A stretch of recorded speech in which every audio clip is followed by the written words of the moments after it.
All right. Hey, welcome to MS101 Lesson 09 on the 7 Army Values and the Warrior Ethos.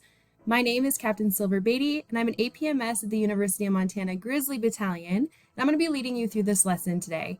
Now, before we even start, go ahead if you'd like, you can scan that QR code. It's going to take you to a website version of this exact same presentation. However, depending on when you're watching this, it could be a little bit more updated. I'm recording this in October of 2024. So if you're watching this, a year later, there may have been some updates to this lesson that'll be live and fully updated in the website version of this. And also that version from the QR code has embedded links that you can click on to some additional resources that could give you just a little bit more in-depth information about what we're going to go over today.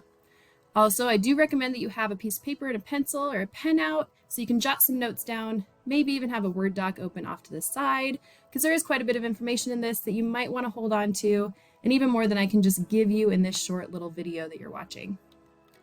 So with that, here are some things that you can work with or click on if you have that website version open. That read ahead there, again, is going to go just into a little bit more in-depth information about each of the Army values and those warrior ethos. There's also 2 practical exercises that the links are embedded in this. However, there's going to be some QR codes that you can also scan that'll get you to the exact same thing. So let's just dive right in. Now, when you see slides like this that have some blue writing or questions on them, I want you to actually pause the video if you can and take a moment to actually think about these questions in real time. So the first one we've got, as we're talking about values and everything that, the Army is kind of foundationally built in, I want you to ask yourself why having that foundation of values is actually important, both in your life and in an overall organization. Now, really what we need to be thinking about, and hopefully these are some things you came up with, we understand that values are that underlying current from which people and all organizations conduct themselves, right? It's the values, it's what we hold true. They serve as our basic tenets and principles, which guide our actions within certain left and right parameters, of course. Now, without those values, typically individuals and organizations would falter into this abyss of anarchy, right? Because we kind of use values to form our rules, our laws, the what we can and cannot do's, right?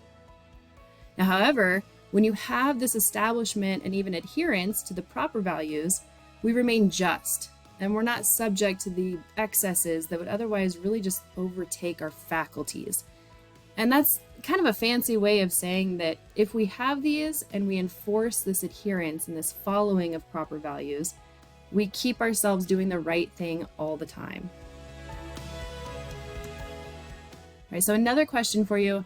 What do you think as a future Army leader, how do you think you could apply the Army values and warrior ethos? Now, if you're watching this and you have no idea what the values and ethos are, that's okay. I want you to think more than how you would apply just values in general, and maybe some statements that are the building blocks of how we conduct ourselves as soldiers. Now, the right answer, some of the answers that you might have come up with, they'll help you remind soldiers and peers of your obligation and duty to the Army, right? Using those and actually living by them will show your own people and your peers to your left and right that you are obligated, that you are giving your duty to the Army. You're doing what you're supposed to do. As a leader, you have to recognize that you have a greater responsibility and you will face more challenges than just the ordinary citizen faces, right? Because of what the Army stands for and what our mission is from prior videos, we know that the Army is just different, right? We're quote unquote built different, but our mission is quite different, is the best word to come up with, than the typical civilian organization. So as a leader within this Army and this military facet, you do have a huge responsibility. Now, the way that you assume your responsibility and meet those challenges successfully is simply by applying these values today in the most ordinary situations, both on campus and elsewhere in your life. Because applying these now will build the experience and your strength of character so that you can make the right choices when the situation gets more difficult and you have to make the hard calls. So what this is saying is essentially start now. Get the practice in, make it muscle memory. Start living these Army values and these warrior ethos right now, day one, so that when crap hits the fan, it's easier to make those right choices because you've already had so much practice doing it. All right, what do I want you to know by the end of this lesson? Well, I want you to be able to identify those 7 Army values.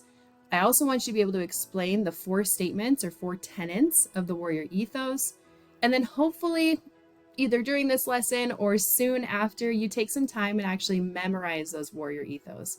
They're pretty quick, they're pretty simple to memorize, but as simple as they are, they mean so much to each of us as soldiers within this organization. So take some time, memorize those, pause the video when you can, when it's pulled up, and just continue saying it over and over again so it just becomes like a song lyric where it's easy to just throw out there. All right, so here's a couple more think about it's for you. How do you think the Army values would mitigate violations of moral, ethical, religious, or even natural laws? Now, again, if you don't know what those 7 Army values are yet, don't worry, you will by the end of this lesson. But having values in general, think about it that way. How can they keep us from violating like our morals, ethical, religious laws? Well, they are the basis of our conduct, right? So they are our foundation. They are what we believe wholly as an organization. Now, as a leader, you should transform them into your own personal standard of conduct and living. Living out that code of conduct will provide your day-to-day motivation for you and the members of your own command or your own element. Maybe just as your team leader, those 3 other people in your team, it gives them some motivation to reflect on those Army values and then their own codes of conduct, their own ways of living, their own ways of conducting themselves in everyday life. So knowing that, without creeds and codes in the Army, how do we think our soldiers would act? Well, it could go many ways, right? But typically without guidance or standards, it would be pretty chaotic. And as an Army officer, you're expected to uphold that Constitution, right? We take an oath to the Constitution, and you have a strong respect for that rule of law, human dignity, and individual rights.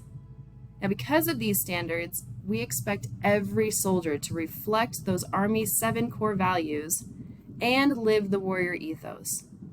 So you should have those 7 core values as part of how you conduct yourself 24/7, and you're living those 4 statements that we're going to go over in every part of your life. And this is going to keep us as an organization doing the right thing, living ethically, conducting ourselves in the right way, and being that face to the rest of the nation that we are trustworthy, right? Remember, trust is that bedrock. It's the bedrock of our organization as part of the characteristics of the Army profession. All right, so what are these Army values? Well, we've got 7 of them, as you know. Now we have a nice little mnemonic there on the left, leadership, or as some of my cadets have said jokingly, leadership. But we use this idea of leadership to help us remember all 7 values. So we have loyalty, duty, respect, selfless service, honor, integrity, and personal courage. Now, if you look over to the right, you can see what all of those actually mean.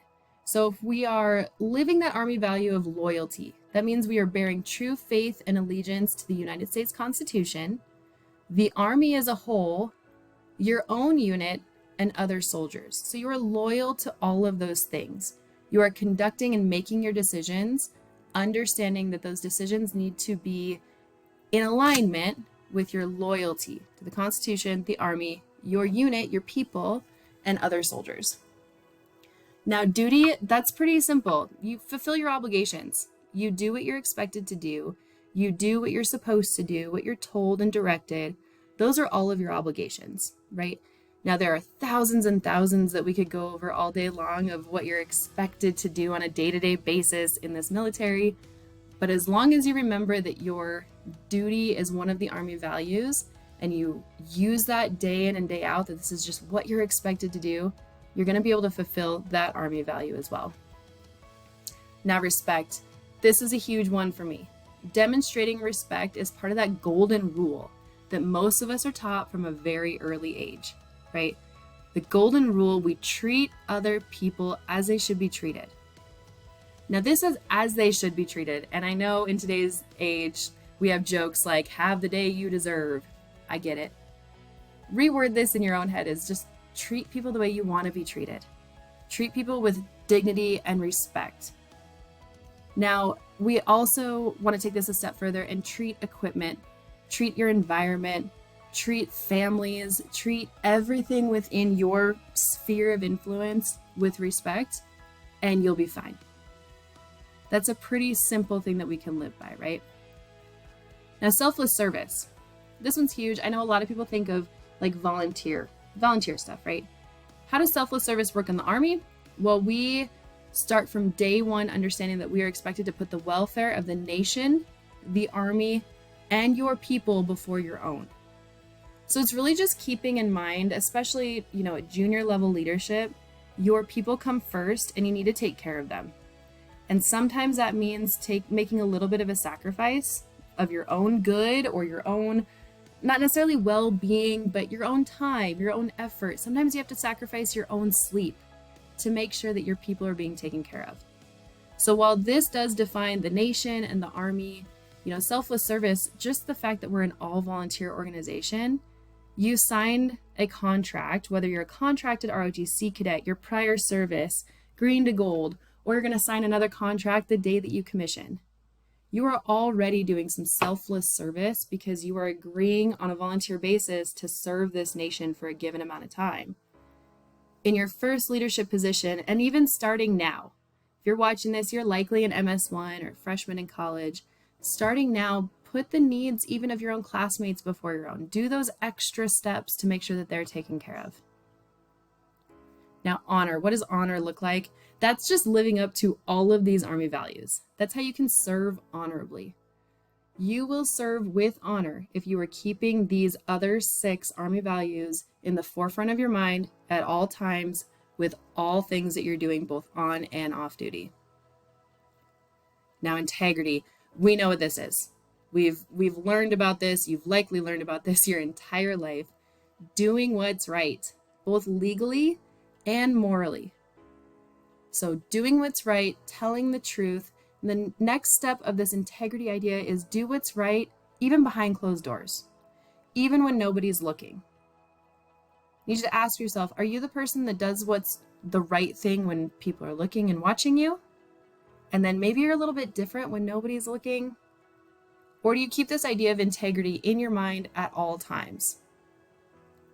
Now, if you're one of the first ones, I do challenge you and encourage you to start trying to do what's right even when nobody's looking around. Even when there's nobody to see you doing the right thing and give you kudos for it. Integrity is huge. It's one of those things that the moment we lose trust, people lose trust in us, it's really hard to get back. Once we violate integrity, it's really hard to get that back. Just do what's right at all times, both legally and morally.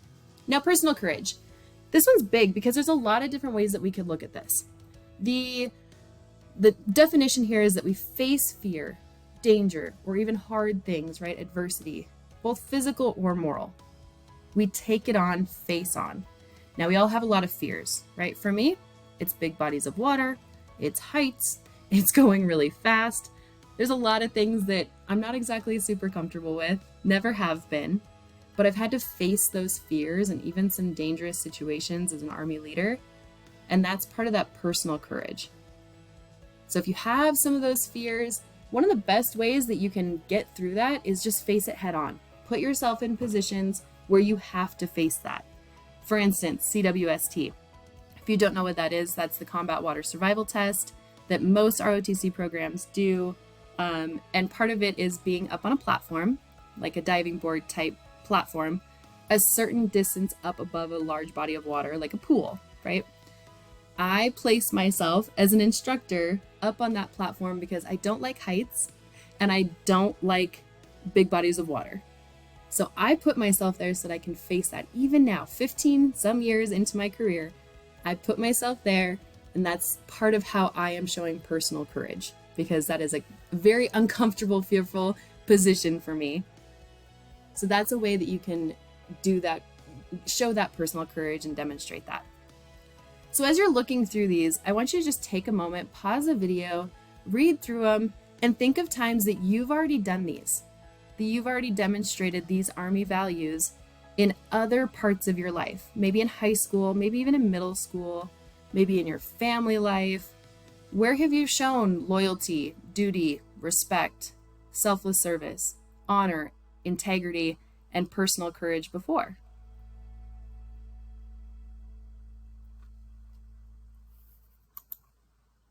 All right, so some more think about it here.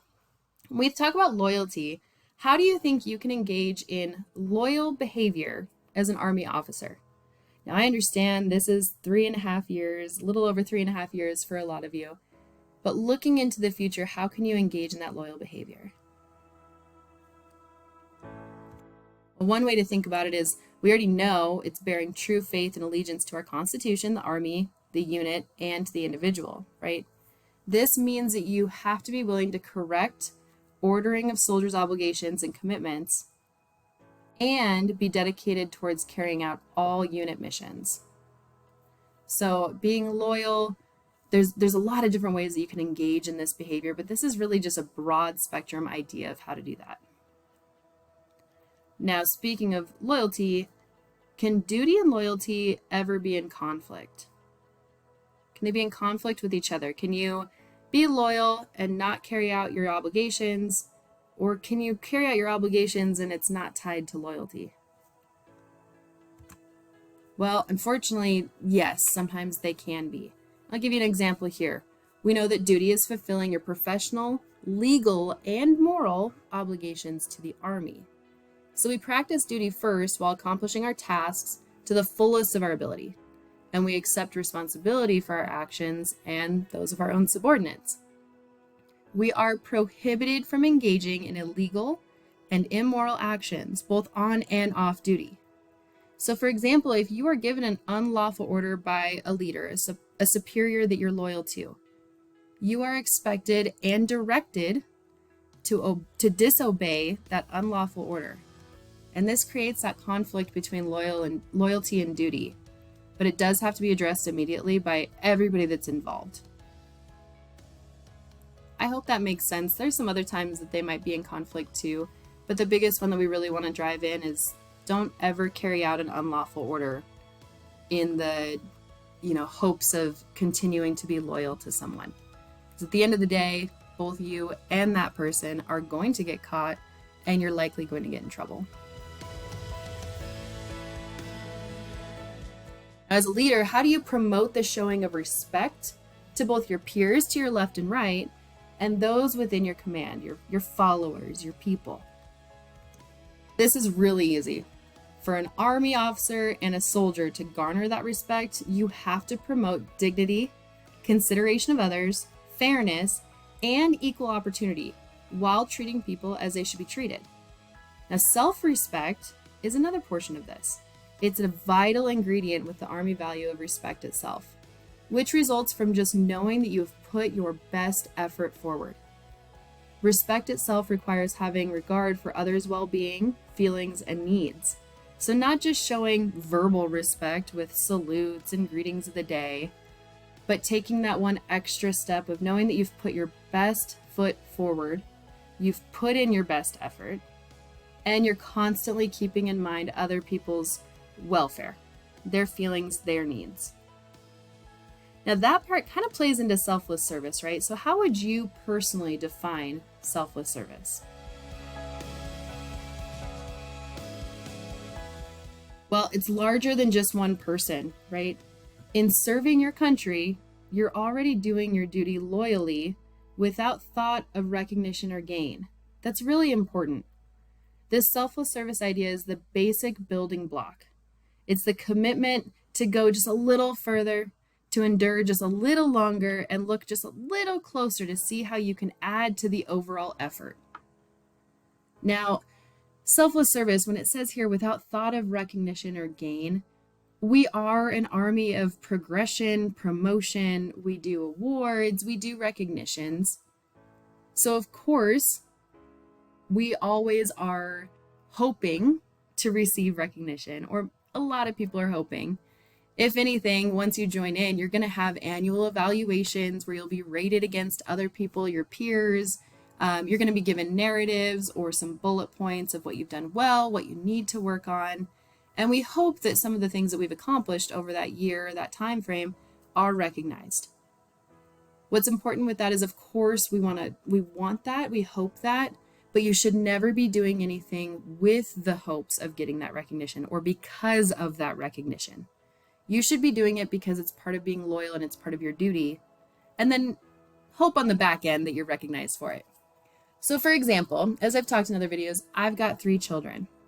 And one example of selfless service, one lesson that we had in my home a few days ago was my 6-year-old.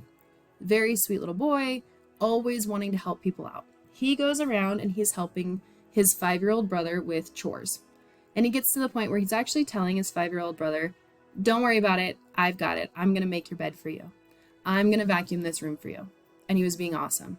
And I could hear it from the living room that he was volunteering himself, this selfless service of just doing his brother's chores because he's a good kid and he was in a good mood that day. What changed was when he came out to the living room a little while later and listed off everything he had done and asked if that meant he was going to get an extra piece of allowance. And that told me right away that he wasn't doing it to help his brother. He was doing it to help himself, right? So we had a good talk. He got some bonus points on his chore chart. But now he understands that if he's going to willingly do those things out of selfless service, there shouldn't be an expectation going into it of additional recognition or personal gain.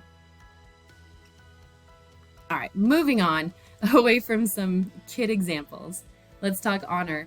How do you think a leader should display the honor values? And remember, honor is really just living your life fully to those other Army values and serving with that. Your honor is your most valuable possession. Just like integrity, if you lose it, everything else is worthless. In military service, honor is probably the absolute prime motivation for your actions, and it underlies all of those 6 other Army values.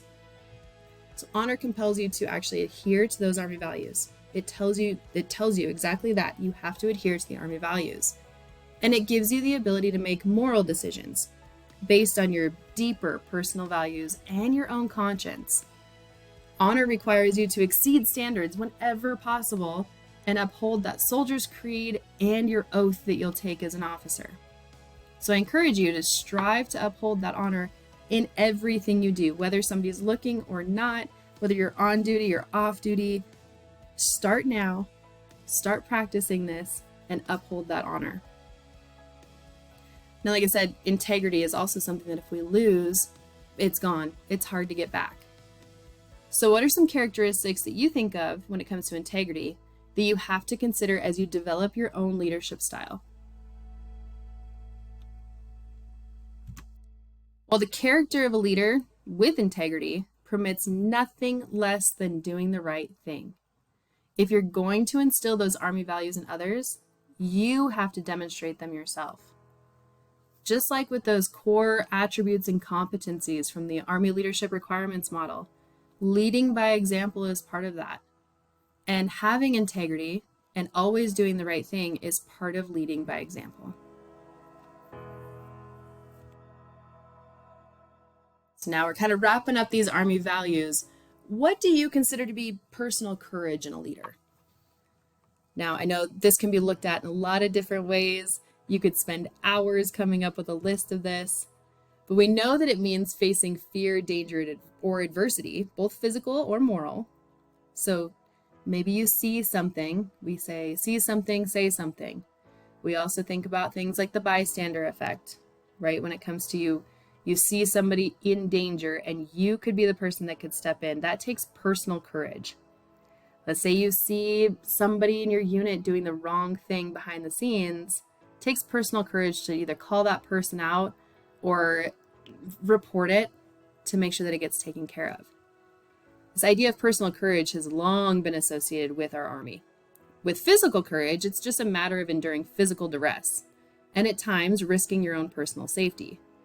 Now, facing moral fear or adversity can be a long, slow process of continuing forward on the right path, especially if you're taking those actions that are not popular with other people. Sometimes doing the right thing isn't the easy answer.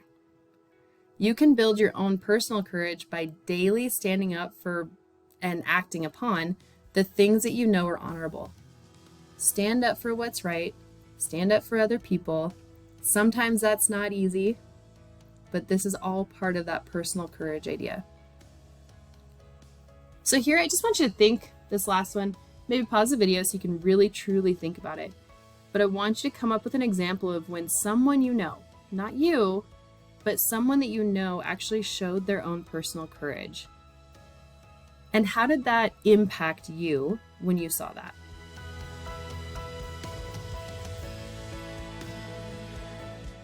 All right, we're gonna flip forward just a little bit here. We've talked the Army values, right? Loyalty, duty, respect, selfless service, honor, integrity, and personal courage.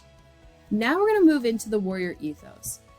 Now, the Warrior Ethos is part of what we call the Soldier's Creed, and it is a creed or a statement that every single soldier, enlisted, warrant, officer, everybody memorizes, understands. It's one of the first things you learn when you join the Army. Now, I don't know, our program specifically, we recite this Soldier's Creed at the beginning of PT every single morning. So our cadets over here are constantly saying that Soldier's Creed. And as you can see there, within the Soldier's Creed are what we call the Warrior Ethos, those 4 statements, right there in the center. So that yellow box right there will show you what those statements are. I will always place the mission first. I will never accept defeat. I will never quit. And I will never leave a fallen comrade. Those 4 statements hold so much value for those within the Army.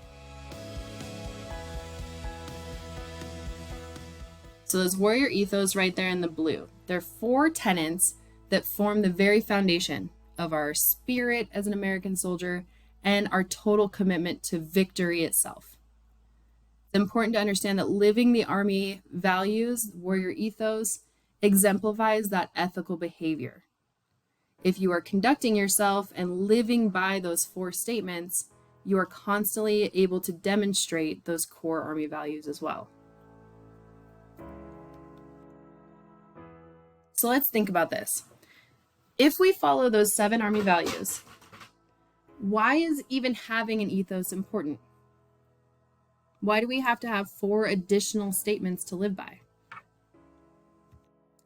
Well, the ethos actually gives us direction and provides us this idea of a framework for what actions we should undertake and how they're interpreted by the rest of society. So the Army values are the basic building blocks that enable us to see what is right or wrong in any situation. And the Army values and the Warrior Ethos work together. They're mutually dependent.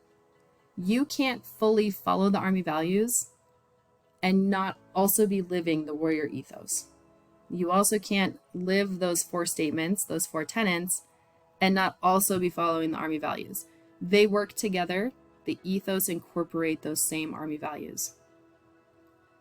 So knowing those Warrior Ethos, in what way do those help shape who you are and what you do?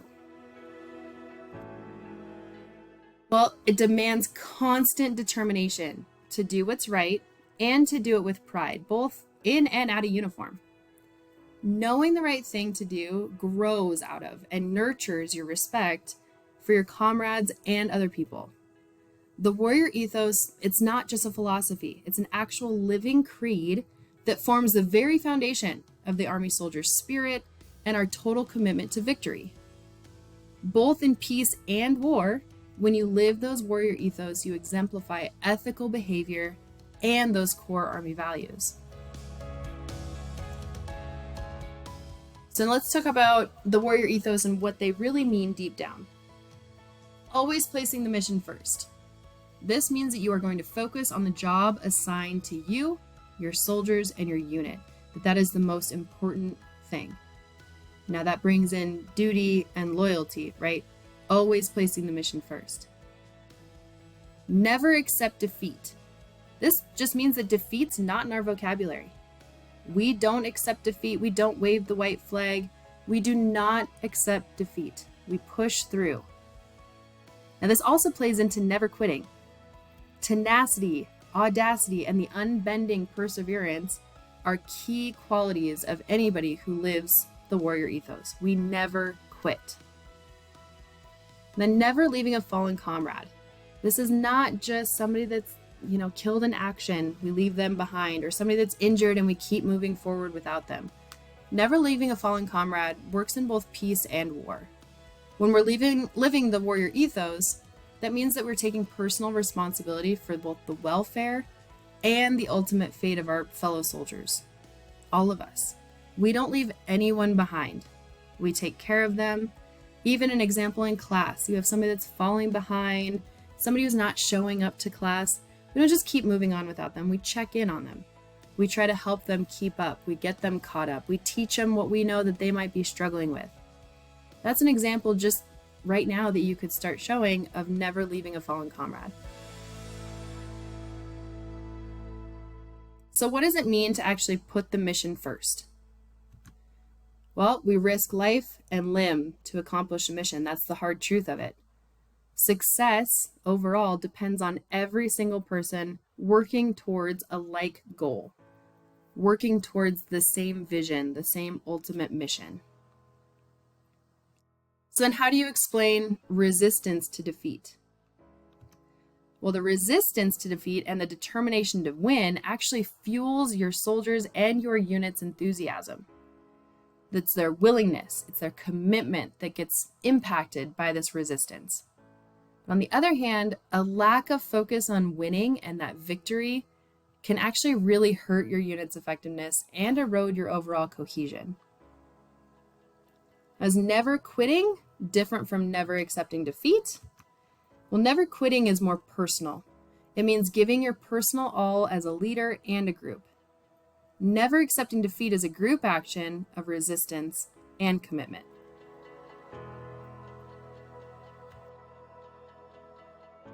Now we're going to wrap this up here with one last question to really think about when we're talking about leaving a fallen comrade. If a soldier is killed in action or deceased, why should we exert the effort or even risk others just to bring home his or her body? What's the point of putting forth all of that effort when some other people could get injured or even die themselves just to bring a body home? Well, this right here. Respect for the family, and ultimately it shows that we as an army, we honor all soldiers, both in life and in death. And we do everything in our power, even risking our own lives, to ensure that those brothers and sisters in arms who have ultimately hit a fate that we don't want, of course, we make sure that they're brought home so they can be honored by their family. That's a pretty dark thought to be ending on, but it hopefully really makes you understand why living these Army values and these warrior ethos are so important, and that we as an Army truly care and respect and believe in taking care of all of our soldiers, both in life and in death. But in the life part means that we as leaders have to live by those Army values and have to enforce those within our people and exude those and live by those 4 tenets of the warrior ethos. Now, before we completely close out, I would love for you to take a couple minutes to look at this practical exercise. This is just something that can help you kind of reinforce these ideas of Army values and warrior ethos. So if you scan that code right there, it's going to take you to the instructions for a scenario-based practical exercise in recognizing the Army values in 2 different situations. So you can pause the video right here, scan that, pull it up, just work through that for a few minutes, and then come on back and we'll finish up with one more practical exercise.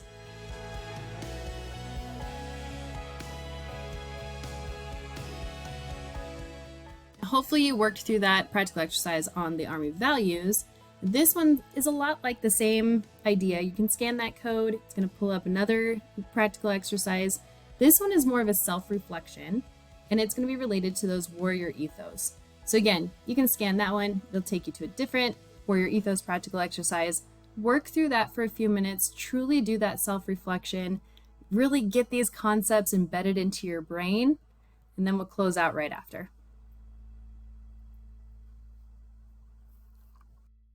So in closing, hopefully by now, you're able to identify those 7 Army values. Remember the leadership mnemonic: loyalty, duty, respect, selfless service, honor, integrity, and personal courage.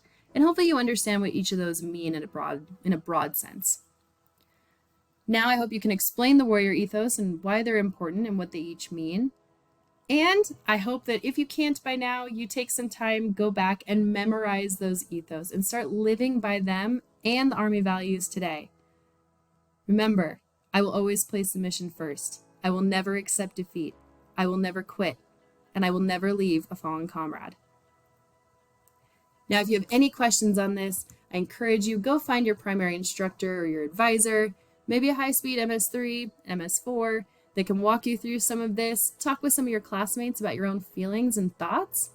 And if you do have additional questions that you just can't get answered, you can feel free to try to reach out to me. My email is silver.beaty, B-E-A-T-Y, @mso.umt.edu. Thanks for sticking with me through this lesson. I know it's not always fun to listen to a lecture through a video, but I hope you were able to gain something out of this, and I'll see you on the next one.